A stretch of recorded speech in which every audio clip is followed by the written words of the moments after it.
तारे हैं। हम तो हैं एक आत्मा, तन में चमकते तारे हैं।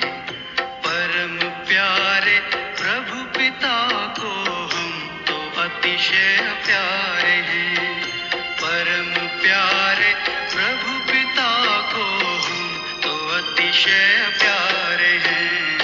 हम तो हैं एक आत्मा, तन में चमकते तारे हैं।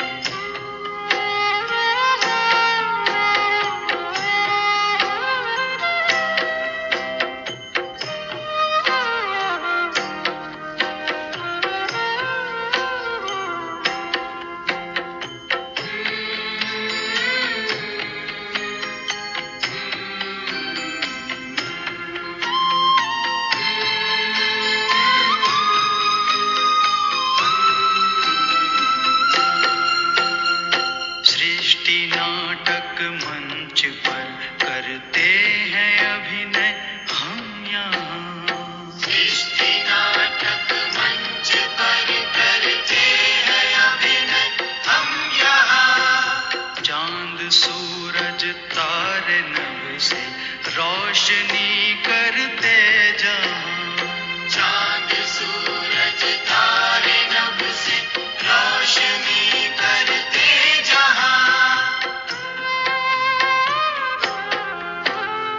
जय पराजय सुख दुख ये खेल लगते सारे हैं। जय पराजय सुख दुख ये खेल लगते सारे हैं। खेल लगते सारे हैं।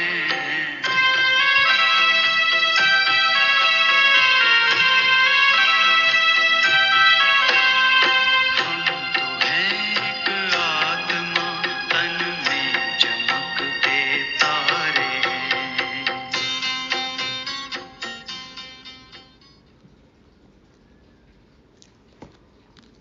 ओम शांति। सभी अचल अडोल एयर कंडीशन का टिकट लेने वाले फास्ट पुरुषार्थियों को सत गुरुवार की गॉडली मॉर्निंग। परमपिता परमात्मा ने इस धरा पर आकर हमें बताया कि हम आत्माएं इस बेहद सृष्टि रंगमंच पर अपना पार्ट बजा रही हैं। और जब तक हम शरीरों में रहते हैं, ऐसा नहीं है कि हम कल्प के बीच में ही परम धाम में वापस चले जाएं। बाबा कहते हैं नहीं, जब तक शरीर में है रेस्ट नहीं है। और पूरे कल्प में ये अनवरत पाठ चलता रहता है। एक बार नीचे आ गए तो लगातार पाठ बजाना ही है। तो पढ़ाई में, पाठ बजाने में हमें थकना नहीं है। अब है रेस्ट की बात। तो रेस्ट मिलेगा, लेकिन किनको, कब, कैसे और कितना, ये हम मुरली में समझेंगे। बाबा आज भक्ति के बहुत सारे पॉइंट्स क्लियर करते हैं। तो हम खुदाई खिदमतगारों का कर्तव्य है कि बाप के साथ कंबाइंड होकर रूहानी सेवा करें। तो बनेंगे सभी ट्रस्टी। बनेंगे ट्रस्टी तो 21 जन्मों के लिए होगी मस्ती। सुनते हैं 21 सितंबर 2023 की सतगुरु की समझानी। मीठे बच्चे, जब तक आत्मा पार्ट में है उसे 100% रेस्ट मिल नहीं सकती। रेस्ट मिलती है निर्वाण धाम में, वहाँ कोई पार्ट नहीं। जब कल्प का अंत होता है, बाबा आते हैं हमें लेने के लिए। उस समय आत्मा अशरीरी होकर वापस जाती है, निर्वाण धाम में रहती है, तो वहाँ पे रेस्ट मिलता है।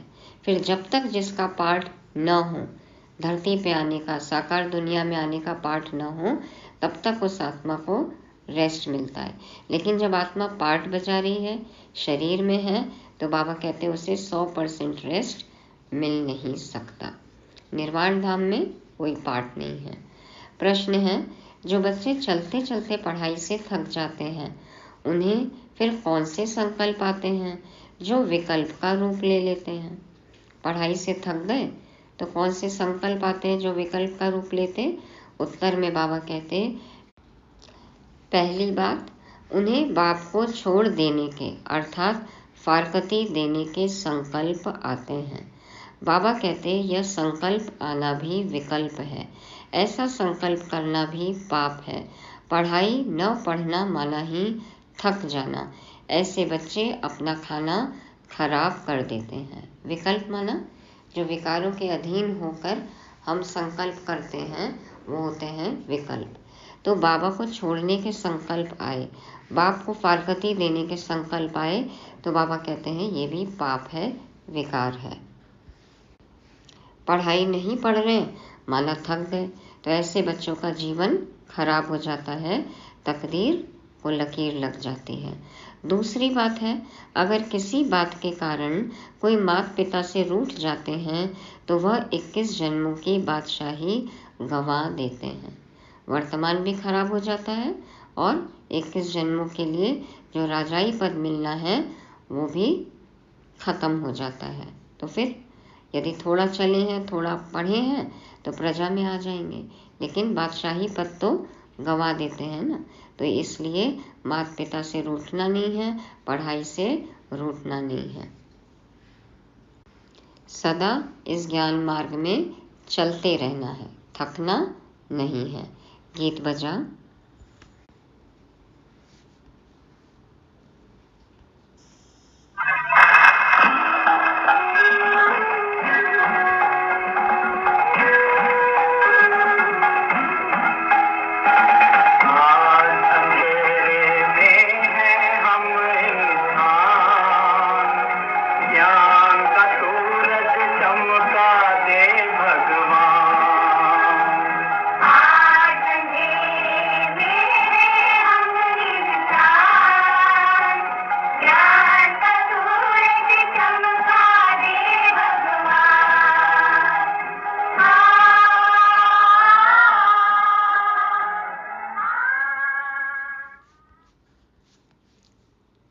ओम शांति। आज अंधेरे में है इंसान, ज्ञान का सूरज चमका दे भगवान। तो ज्ञान सूर्य तो स्वयं आ गए ना, अब अज्ञान अंधेरा मिट गया। ओम शांति। यह है भक्ति का गीत व प्रार्थना। किसके पास प्रार्थना करते हैं? भगवान के पास। परंतु घोर अंधियारे में होने कारण भगवान को जानते ही नहीं। तो अब सुने कौन? जब भगवान उन्हों की पुकार सुने तब आकर ज्योति जगाए। परंतु बच्चे भगवान को जानते ही नहीं तो सुनेंगे फिर कैसे? अभी तुम सम्मुख बैठे हो, भगवान तुमको घोर अंधियारे से घोर सोझरे में ले जा रहे हैं। बाबा ज्ञान से हमें एकदम ज्ञान में ले जा रहे हैं, प्रकाश की ओर ले जा रहे हैं। गाते भी हैं ब्रह्मा की रात और ब्रह्मा का दिन। रात में दर दर भटकते भी बहुत हैं, पहाड़ों पर टिकाणे मंदिरों मस्जिदों में जाते हैं। रात में दर दर भटकते हैं। घरों से तो रात को भटक ही रहे हैं, लेकिन यहाँ भक्ति मार्ग की बात है कि जब भक्ति में है तो कहाँ कहाँ नहीं जाते, तीर्थ यात्राओं पर, पहाड़ों पर, टिकाणे मंदिरों मस्जिदों गुरुद्वारे चर्च, देखो सब जगह जाके भगवान को ढूंढते हैं। परंतु भगवान मिलेगा कहाँ? भगवान का जन्म भी भारत में मनाते हैं, शिवरात्रि कहते हैं ना। बरोबर उनकी यादगार प्रतिमाएं भी भारत में हैं। कितने मंदिर हैं, मूर्तियां हैं, चित्र हैं, परंतु समझते नहीं कि वह कब आते हैं। बिल्कुल घोर अंधियारे में हैं। अभी तुम घोर अंधियारे में नहीं हो, कोई भी नहीं है ना अब तो अंधेरे में। तुम नंबरवार पुरुषार्थ अनुसार सोझरे में आते जाते हो। जितना पुरुषार्थ करेंगे रोशनी मिलती जाएगी। तुम बच्चे जानते हो यह सारी सृष्टि की रचना कौन और कैसे करते हैं। तुम यहाँ आए हो ईश्वरीय विश्वविद्यालय में, जहाँ ईश्वर पढ़ाते हैं, मनुष्य से देवता बनाते हैं। यह नॉलेज तुम्हारे में भी नंबरवार समझते हैं। कोई तो अच्छी रीति समझते हैं, कोई पूरा नहीं समझने वाले भागंती हो जाते हैं, माता पिता से रूठ पड़ते हैं। जिनके लिए गाया हुआ है आश्चर्यवत ऐसे माता पिता से रूठ पड़ते हैं। पशंती कथंती फिर रूठ पड़ंती। पशंती देखा, बाबा का अनुभव किया, मिलन बनाया, कथनी भी सबको सुनाई, अपना अनुभव सुनाया, वर्णन किया और फिर रूठ पड़ंती। तो देखा, कहा, सुना, सब कुछ किया, लेकिन फिर भी रूठ गए। जानते हैं माता पिता से हमको 21 जन्म लिए स्वर्ग की बादशाही मिलती है, फिर भी भूल जाते हैं। पशंती मना देखा भी, साक्षात्कार भी किया, कथंती फिर आके अनुभव भी सुनाया, लेकिन फिर रूठ गए, छोड़कर चले गए। हाँ, भूल गए कि 21 जन्म के लिए स्वर्ग की बादशाही मिलती है। बाबा ने समझाया है जिसको शांति कहा जाता है वह मिलती ही है शांति धाम अथवा निर्वाण धाम में, उसको मुक्ति धाम भी कहा जाता है। अगर कोई कहे हम 100% रेस्ट में हैं, परंतु यह अक्षर कोई है नहीं। कोई कहे हम यहाँ आराम में हैं, हो नहीं सकता, क्योंकि आत्मा तो पाठ बजा रही है ना शरीर में। सारे दिन में कोई न कोई कर्म जरूर चलता है, सांस लेना भी तो कर्म है ना। हाँ, अल्प काल के लिए रात की नींद को रेस्ट कहते हैं, क्योंकि आत्मा कहती है मैं सारा दिन काम करके थक गई हूँ, अब रेस्ट लेती हूँ, अपने को डिटैच कर देते हैं। यह तो जानते हो बाप रहते ही हैं शांति देश में, या ऐसे समझते हो कि परमपिता परमात्मा वहाँ रेस्ट में रहते हैं। परमात्मा रेस्ट में तब रहते हैं जब उनका पाठ नहीं है। भक्ति मार्ग में बाबा का द्वापर से साक्षात्कार कराने का पाठ है ना, लेकिन सतयुग त्रेता में बाबा कहाँ रहते हैं? वानप्रस्थ निर्वाण धाम में, तब रेस्ट में हैं। क्योंकि संगम युग में कितना बड़ा काम करते हैं बाबा, है ना, पूरी दुनिया को पावन बनाते हैं, तो रेस्ट तो चाहिए ना। तो यह तो जानते हो बाप रहते ही हैं शांति देश में, या ऐसे समझते हो कि परमपिता परमात्मा वहाँ रेस्ट में रहते हैं। परमात्मा रेस्ट में तब रहते हैं जब उनका पार्ट नहीं है। मुक्ति धाम में कोई काम नहीं करते हैं। यह बड़ी समझने की बातें हैं। अभी तुम्हारी बुद्धि का ताला खुलता जाता है। बाप कहते हैं तुमको पता है मैं रेस्ट में कब रहता हूँ, जबकि तुम बच्चे स्वर्ग में सुख में रहते हो। हम सुख की दुनिया में और बाबा विश्राम की दुनिया में। तो हम जहाँ रहते हैं सुख की दुनिया में, बाबा कहते हैं वहाँ तुमको सुख शांति है, उसको रेस्ट नहीं कहा जाएगा। रेस्ट में तब कहें जब तुम्हारा कोई पार्ट नहीं है। तुम जब स्वर्ग में हो तो मुझे कोई मेहनत नहीं करनी पड़ती। मैं वहाँ कहाँ, घर में, स्वीट होम में शांत में रहता हूँ।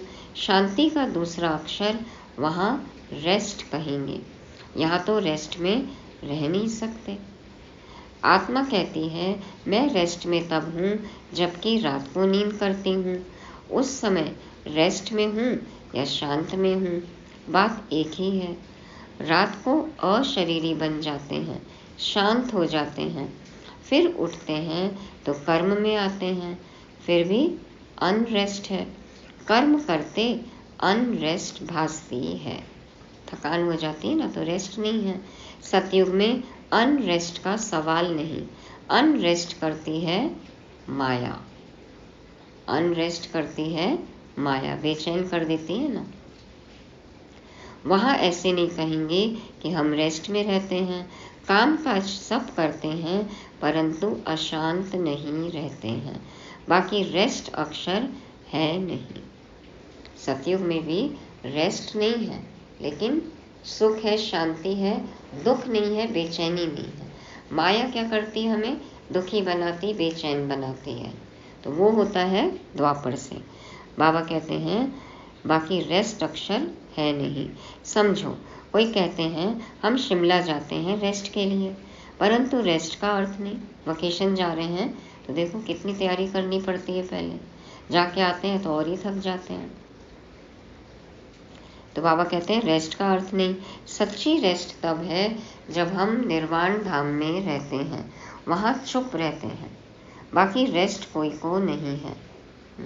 अब यहाँ चुप रहे तो रेस्ट अनुभव हो, लेकिन कितना बोलते हैं, कितनी एनर्जी वेस्ट करते हैं, तो कहाँ से रेस्ट अनुभव होगा। बाबा कहते हैं बाकी रेस्ट कोई को नहीं है। कोई कहे हमको 100% रेस्ट है तो यह रॉन्ग है, इसको अज्ञान कहा जाए। हाँ, यह जरूर कहा जाएगा पढ़ाई नहीं पढ़ने चाहते तो रेस्ट लेते हैं। देखो रेस्ट का कितना मीनिंग जो बताया बाबा ने, हाँ, कि वास्तव में रेस्ट क्या है, कहाँ है। लेकिन यहाँ कहते हैं रेस्ट है, तो उससे अभिप्राय क्या है। अब नहीं पढ़ रहे हैं माना रेस्ट ही कर रहे हैं ना, पढ़ाई से रेस्ट है। तो पढ़ाई नहीं पढ़ने चाहते तो रेस्ट लेते हैं। न पढ़ना रेस्ट लेना या तो फिर थकना हो गया, अपना ही खाना खराब करते हैं। इतना अच्छा ज्ञान मिल रहा है, इतना अच्छा पढ़ाने वाला है, नहीं पढ़ रहे तो अपना ही जीवन खराब कर लेते हैं। समझाया जाता है, हे रात के राही, स्वर्ग के राह पर चलते चलते थक मत जाना, रूठ नहीं जाना। माता पिता को फारकती देने का तो संकल्प भी नहीं उठाना चाहिए। सोचो भी मत कि बाबा को छोड़ देंगे। यह संकल्प उठाया तो उसको विकल्प कहा जाता है। विकल्प है वो, माना विकारों के अधीन होकर हम वो संकल्प कर रहे हैं, पाप है। ऐसे माता पिता जिससे स्वर्ग की राजाई मिलती है, उसके लिए संकल्प भी क्यों उठाएं। लिखते हैं कभी कभी संकल्प आता है छोड़ दें, कुछ समझ में नहीं आता।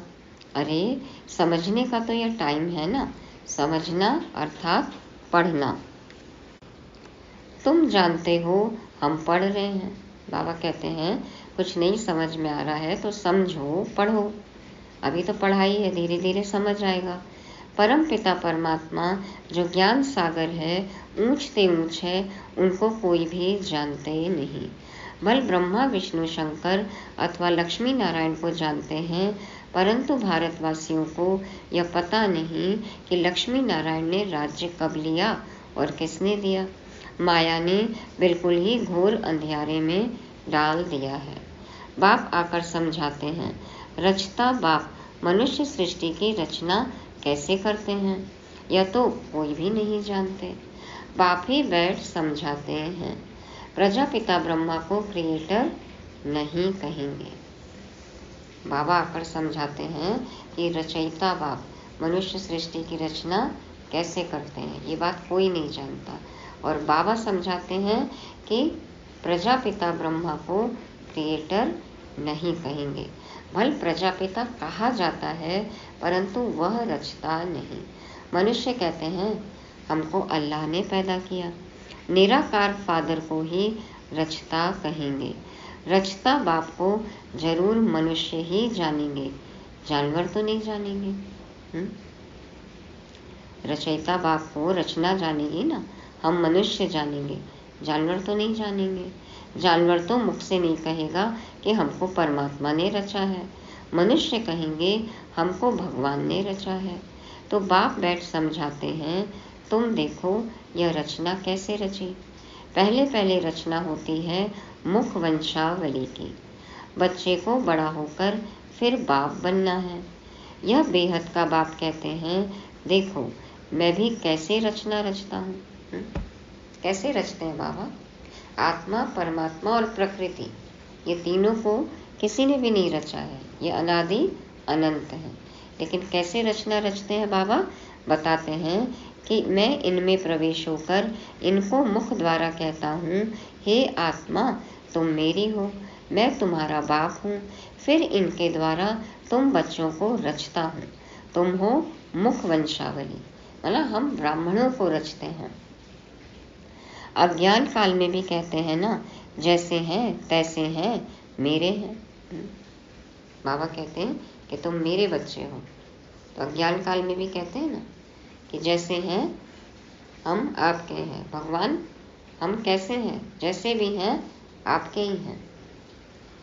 तो अज्ञान काल में भी कहते हैं ना, जैसे हैं तैसे हैं, मेरे हैं। बाप भी ऐसे कहते हैं। तुम ब्रह्मा के बच्चे बन जाते हो तो अभी तुम हो मुख वंशावली, फिर तुम कुख वंशावली भी बनेंगे। अभी मुख वंशावली और फिर कुख वंशावली भी बनेंगे। बाप कहते हैं तुम मेरे हो, फिर तुम दैवी घराने में जाएंगे। बाप यह ईश्वरीय रचना कैसे रचते हैं यह कोई भी समझ नहीं सकते। बाप समझाते हैं, यह ब्रह्मा भी कहते हैं मैं भी मुख वंशावली बनता हूँ, है ना।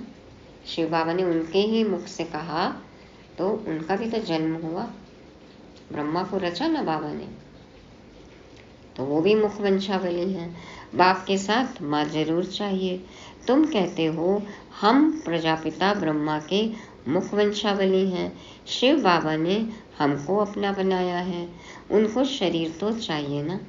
शिव बाबा को तो शरीर नहीं है, शरीर का लोन लेते हैं, फिर कहते हैं तुम मेरे हो। इसको कहा जाता है मुख वंशावली। शिव बाबा इस मुख से, इस वन्नी द्वारा कहते हैं, है ना, अपनी पत्नी द्वारा, अपनी स्त्री द्वारा, ब्रह्मा द्वारा कहते हैं कि तुम मेरे बच्चे हो। बाप ही समझाते हैं और कोई शास्त्रों आदि में यह बातें है नहीं। तुम अभी सुनते हो, फिर प्रायः लोप हो जाएगा। हम भी अभी ये ज्ञान सुनते हैं, फिर तो बुद्धि में रहेगा नहीं ना, ये ज्ञान लोप हो जाएगा। इस समय है घोर अंधियारा। बाप आकर रोशनी करते हैं, तब तो ब्रह्मा की रात, ब्रह्मा का दिन गाया हुआ है। कुछ तो है ना, कुछ तो है ना। ये सब बातें हैं जो कहते आए भक्ति मार्ग में, तो उसके पीछे कुछ तो तथ्य है ना, कुछ तो यथार्थ है, वो बाबा बता रहे हैं हमें। गाया हुआ है झूठ तो झूठ, सच की रत्ती नहीं। परंतु बाप कहते हैं प्रायः कुछ न कुछ रहता है, प्रलय नहीं हो जाती। एकदम से सब कुछ खत्म नहीं होगा, कुछ तो रहता ही है ना। थोड़े रहेंगे फिर झाड़ वृद्धि को पाता है। मनुष्यों ने फिर महाप्रलय दिखाई है, परंतु महाप्रलय कभी होती नहीं। कोई भी नहीं रहेगा तो कैसे होगी सृष्टि। तो बाबा कहते हैं महाप्रलय नहीं होती। ऐसे नहीं होता जो सागर में बच्चा पीपल के पत्ते पर आए, यह सब गपोड़े हैं। श्री कृष्ण को दिखाया ना कि पीपल के पत्ते पर आया सागर में। तो जब धरती जलमग्न होगी तो भारत खंड का जो शेप रहता है वो ऊपर से दिखने में कैसा लगता है, जैसे कि वो पीपल का पत्ता। तो उसमें श्री कृष्ण का जन्म, पहली आत्मा है ना, पहला सतयुग का प्रिंस। तो बाबा कहते हैं कि तुम जब गर्भ महल से आते हो तो वहाँ आनंद में रहते हो, वहाँ दुख पाप कर्म होता नहीं। वह है ही पुण्य आत्माओं की दुनिया, यह है पाप की दुनिया। यहाँ सब कुछ त्याग कर तुम सदा पुण्य आत्मा बनते हो। तुम इतना पुण्य करते हो जो आधा कल्प तुमको कोई पाप आत्मा नहीं कहेंगे। तुम अविनाशी पुण्य आत्मा बन जाते हो। यहाँ फिर आधा कल्प पापात्मा कहेंगे। घड़ी घड़ी दान पुण्य करते रहते हैं। भारत को कंप्लीट धर्मात्मा कहा जाता है। भारत में दान पुण्य करते हैं। दान पुण्य जप तप भक्ति कितनी है ना, भारत में ही है। तुम जानते हो यह दुनिया हम छोड़ने वाले हैं, फिर आना नहीं है। इस पुरानी दुनिया में नहीं आना है। इस दुनिया की सामग्री तुम ट्रांसफर करते हो नई दुनिया के लिए। कर दिया सभी ने चेक इन, ट्रांसफर कर दिया अपना बैगेज, इंश्योरेंस करा लिया। मनुष्य ईश्वर अर्पणम करते हैं, अर्थात ट्रांसफर करते हैं दूसरे जन्म के लिए। यहाँ तुम ट्रांसफर करते हो 21 जन्मों के लिए। तो बहुत चाहिए ना। तुमसे सारी किचड़ पट्टी लेकर नया देते हैं, पुराना लेकर सोने का देते हैं। मिलेगा ऐसा ऑफर कहीं, किसी और से मिलेगा कभी? तुम सच्चाई से बाप को देते हो, बाप भी तुमको सब कुछ देते हैं। तुम्हारा पार्ट जो चलता आया है यह ड्रामा में था। सबने घर बार छोड़ा, नहीं तो गौशाला कैसे बने। कुछ आत्माओं का पार्ट था घर छोड़ने का, तो उन्होंने किया, नहीं तो ये गौशाला कैसे बनती, यज्ञ कैसे स्थापन होता। मनुष्य तो नहीं जानते भट्टी कैसे बनती है, वह तो दिखाते हैं बिल्ली के पूंगरे आदि थे। बाबा ने देखो उन आत्माओं को कैसे एकदम सेफ रखा है ना, बिल्ली के पूंगरे जैसे भट्टी में। जब भारत पाकिस्तान अलग हुआ, इतना हाहाकार हो रहा था, यज्ञ फिर भारत में शिफ्ट हुआ, तो बाबा ने सब बच्चों को कितना सेफ रखा। भट्टी थी ना, 350-400 बच्चे थे, सब सेफ। तो यह सब ज्ञान तुम बच्चों को अभी है, फिर वहाँ यह ज्ञान नहीं रहेगा। हम ऐसे 21 जन्म राज्य करेंगे, फिर गिरेंगे, वहाँ यह ज्ञान नहीं रहता। यदि ये पता हो तो फिर कैसे सुख का अनुभव करेंगे ना, तो वहाँ पे ज्ञान प्राय लोप हो जाता है। इसलिए सब जीवन मुक्त अवस्था में है, सुखी अवस्था में। त्रिकालदर्शी पने का पाठ तुम्हारे में अभी रहता है। आगे क्या होने वाला है, पीछे क्या हुआ, ये हमें पता है अभी, और अभी क्या हो रहा है वो तो पता ही है। मुख्य हीरो हीरोइन का पार्ट तुम्हारा ही है, और कोई का पार्ट नहीं। असुर से देवता, फिर देवता से असुर, तुम भारतवासी ही बनते हो। बाकी तो हैं बीच के बाई प्लॉट्स, छोटी छोटी कहानियां हैं। बाकी मुख्य कहानी क्या है, भारत पर। नाटक के बीच में फिर हंसी कुड़ी का खेल भी करते हैं ना, मेन स्टोरी होती है और फिर कॉमेडियन भी होते हैं, छोटे छोटे एक्ट होते हैं। तो इसलिए बाबा कहते हैं कि मेन पार्ट जो है वो तुम्हारा है। आधा कल्प बाद देवी देवता धर्म प्राय लोप हो जाता है। तुम्हारी बुद्धि में यह सारा चक्र फिरता रहता है, तब तो तुम समझाते हो ना। परम पिता परमात्मा भी परम आत्मा है, परम धाम में रहने वाला। बाप कहते हैं मेरे में सारा ज्ञान है, मैं मनुष्य सृष्टि का बीज रूप चैतन्य हूँ।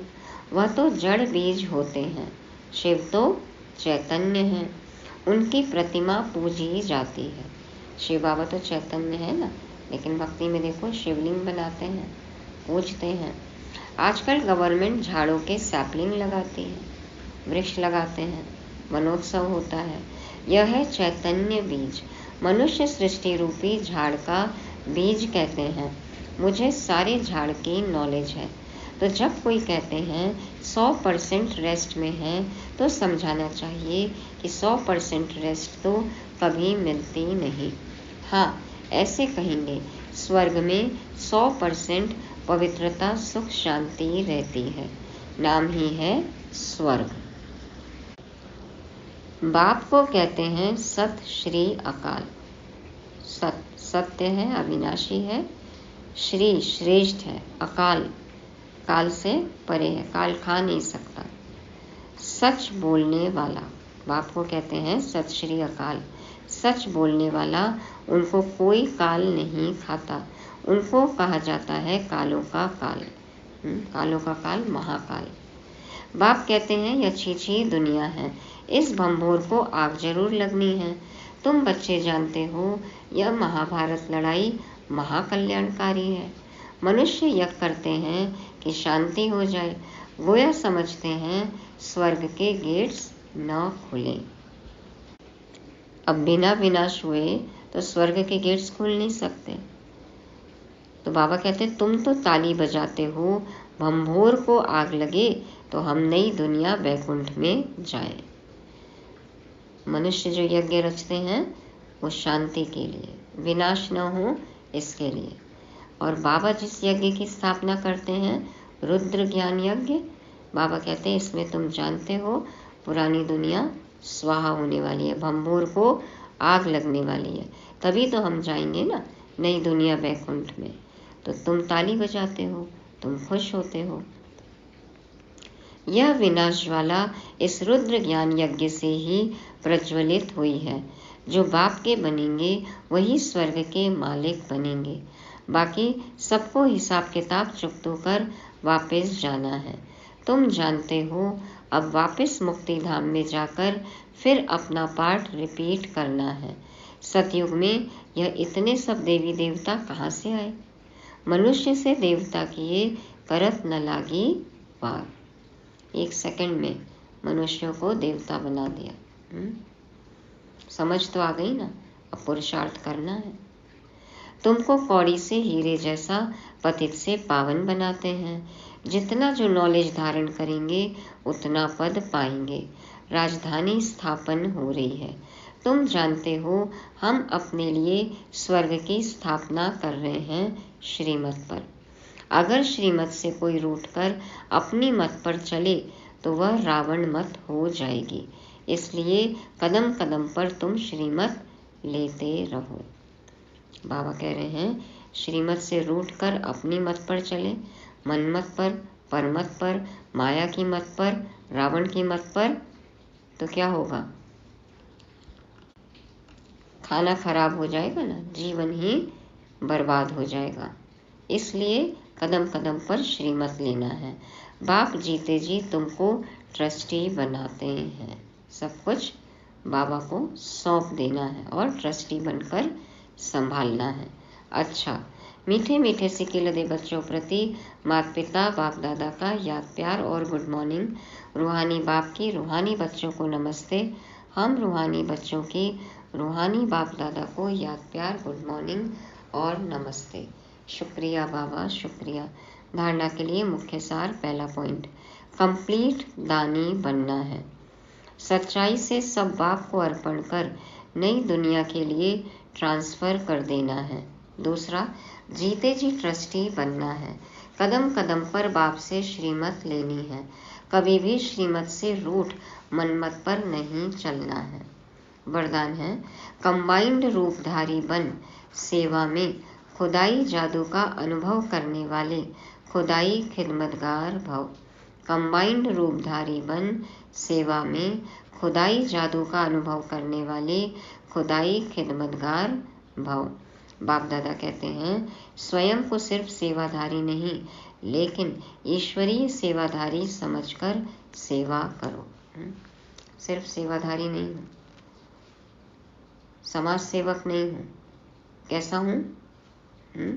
ईश्वरीय सेवाधारी, विश्व कल्याणकारी। तो इस स्मृति से याद और सेवा स्वतः कंबाइंड हो जाएगी। ईश्वरीय सेवाधारी खुदाई खिदमतगार समझकर यदि हम सेवा करेंगे तो याद और सेवा दोनों हो जाएगी ना। जब खुदा को खिदमत से जुदा कर देते हो तो अकेले होने के कारण सफलता की मंजिल दूर दिखाई देती है। इसलिए सिर्फ खिदमतगार नहीं लेकिन खुदाई खिदमतगार हूँ, यह नाम सदा याद रहे तो सेवा में स्वतः खुदाई जादू भर जाएगा और असंभव भी संभव हो जाएगा। कितना अच्छा पॉइंट है। बाबा ने कहा कि आप सिर्फ सेवाधारी नहीं समझो खुद को, ईश्वरीय सेवाधारी समझकर सेवा करो तो याद और सेवा दोनों कंबाइंड हो जाएगी। यदि हम खुदा को खिदमत से जुदा कर देते हैं, माना सेवा से हमने ईश्वर को अलग कर दिया, तो अकेले होने के कारण सफलता की मंजिल दूर दिखाई देती है। फिर बाबा का साथ तो नहीं मिल रहा है ना, तो सफलता मिले न मिले ये गारंटी नहीं है, मंजिल दूर है। इसलिए सिर्फ खिदमतगार नहीं लेकिन खुदाई खिदमतगार हूँ, मैं ईश्वरीय सेवाधारी हूँ।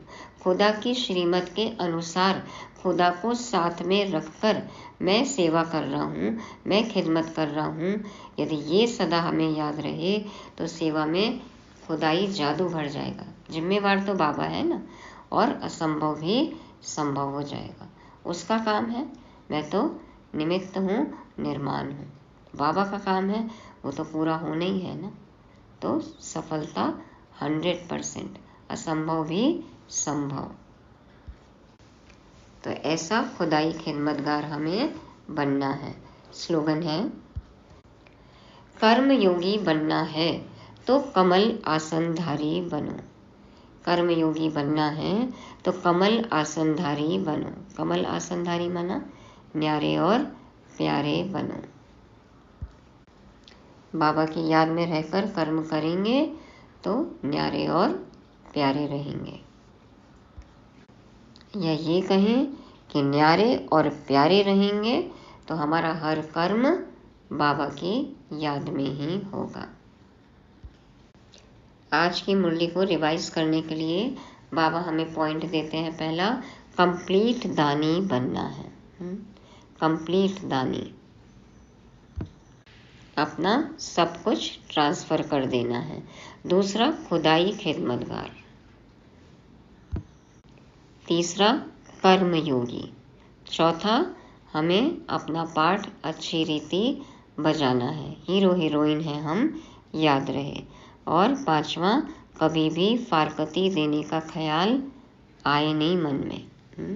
फारकती तो देनी है किसको? दुनियावी बातों को, पुरानी दुनिया को, लेकिन बाबा को छोड़ने का ख्याल कभी भी नहीं आए। ये विकल्प है, बहुत बड़ा पाप है। ओम शांति।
याचना क्या, प्रार्थना क्या, प्रभु जो सब कुछ वारे हैं।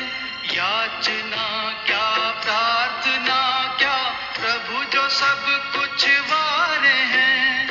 प्रभु जो सब कुछ वारे